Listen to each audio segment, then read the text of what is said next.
The second mind is the one that should be on all of your minds this week, the synthesizing mind. This is a great synthesizer, Charles Darwin. I don't know that he had to be on your mind all this week, but this is what should be on your mind all this week. You're here and you're being inundated with information. Any one of the talks, and this is the first one I've gone to, you could spend months thinking about. You go home and you turn on your email, or you go to Google, or you talk to your family, or you read a book and there's more information there. All of us are being absolutely deluged and inundated with facts, data, disciplines, subject matter, meta, what have you. What do we do with all of this? I guess you make the music very loud. That's one way to deal with it.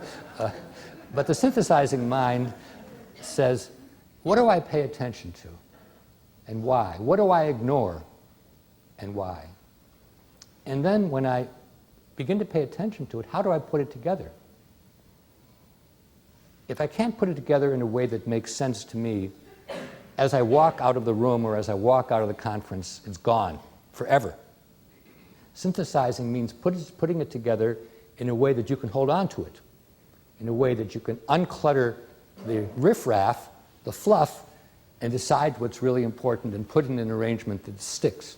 And if you're involved in any kind of communication, which by definition teachers are, but anybody who isn't a hermit, you've got to be able to convey the synthesis to somebody else. Otherwise, it's just going to be yours alone.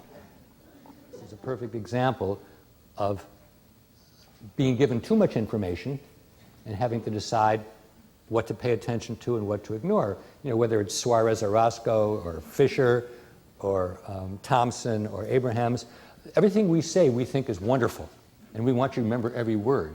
But truth to say, if 6 months from now there's one thing from any of us that you hold on to, that's an achievement. And that's because there's way too much. So there's this character in Molière called Monsieur Jourdain, who discovered late in life that he'd been speaking prose all his life without knowing it. This was a great revelation to him. Well, all of us have been doing synthesizing, but the notion that this is important, that we should be able to understand how we do it, and crucial thing for teachers, help young people to do it, that's very new. I don't think there's a course on synthesis anywhere that I know. And when I looked at psychology, which is my field, to see in all the textbooks, what do they say about how do people synthesize, there's nothing on it.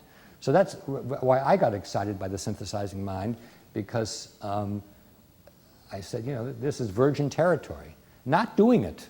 I mean, the people who I mentioned, you know, maybe Bill above the others, are tremendous synthesizers.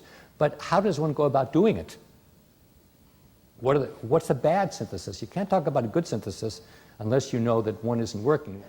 With your students, unless you have a sense of a bad synthesis, you can't be teaching synthesizing at all. The third mind is called the creating mind.